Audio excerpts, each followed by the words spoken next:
মাওলানা বাশার সাহেবকে সর্বশেষ সেবা করার সুযোগ আমার হয়েছিল।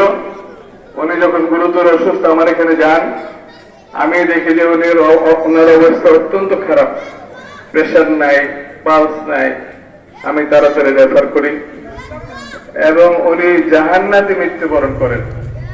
এই জন্য বললাম, জাহান্নাতে মৃত্যুবরণ এই জন্য বললাম যে উনি অসুস্থ হয়েছেন, সাথে সাথে মৃত্যুবরণ করেছেন, মৃত্যুর কোনো কষ্ট উনি ভোগ করেন নাই।